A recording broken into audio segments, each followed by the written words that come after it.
Distinguished delegates, ladies and gentlemen, what are the root causes of U.S. attacks against Iraq or invasion of Afghanistan?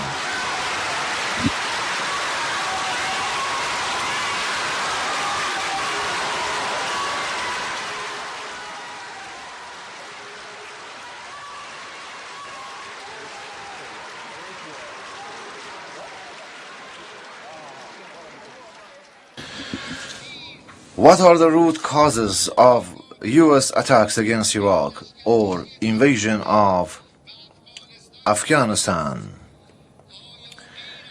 Was the motive behind the invasion of Iraq anything other than the arrogance of the then U.S. administration and the mounting pressures on the part of the owner of wealth and power to expand their sphere of influence, seeking the interest of giant arms manufacturing companies affecting a noble culture with thousands of years of historical background, eliminating potential and practical threats of Muslim countries against the usurper Zionist regime, or to control and plunder energy resources of the Iraqi people. Why indeed almost 1 million people were killed and injured, and a few more millions were displaced and became homeless.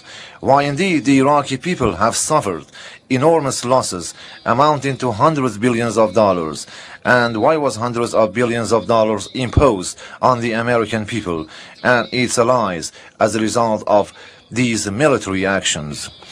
Wasn't the military action against Iraq planned by the Zionists and their allies in the then U.S. administration in complicity with the arms manufacturing companies and the owner of the wealth? Did invasion of Afghanistan restore peace, security, and economic well-being in this country?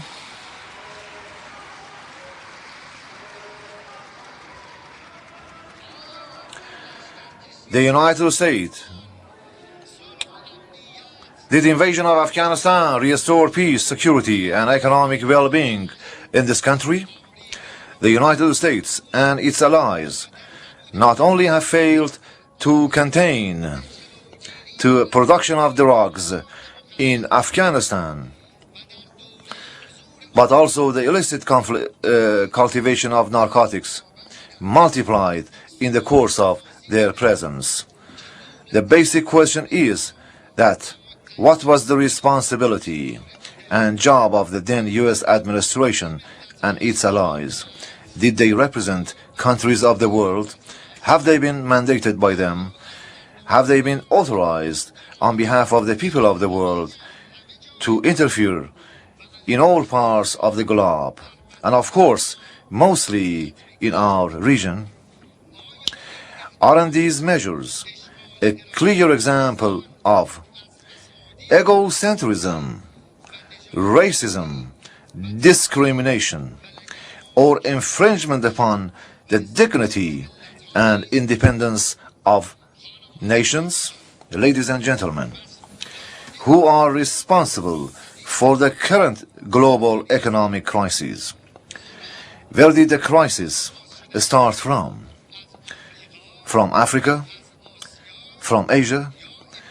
Or was that first from the United States, then spread into Europe and to their allies?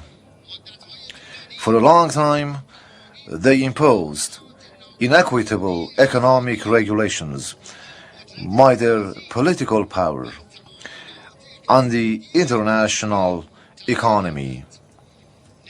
They imposed a financial and a monetary system without a proper international oversight mechanisms on nations and governments that played no role in the repressive trends or policies. They have not even allowed their people to oversee or monitor their financial policies.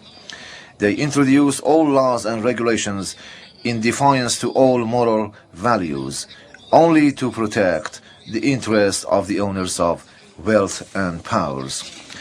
They further presented a definition for market economy and competition that denied many of the economic opportunities that could be available to other countries of the world.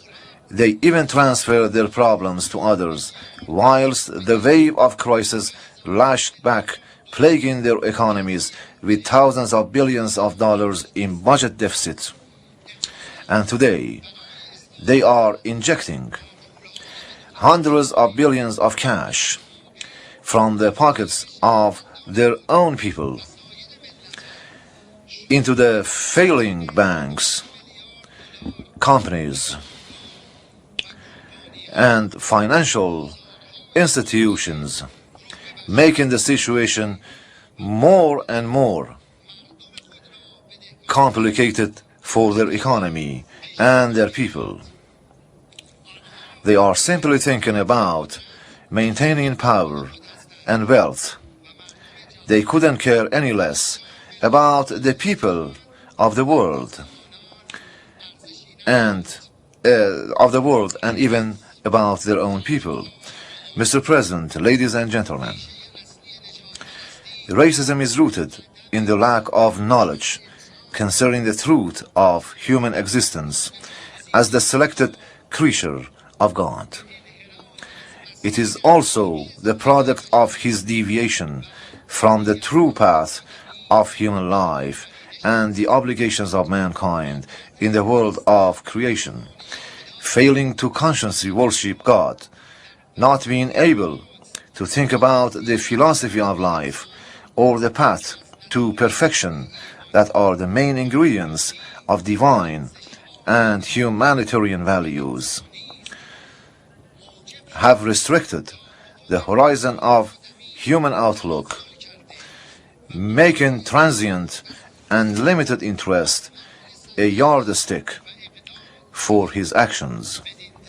That is why the cells of devil's power took shape and expanded its realm of power by depriving others from enjoying equitable and just opportunities to development. The result has been the making of an unbridled racism that is posing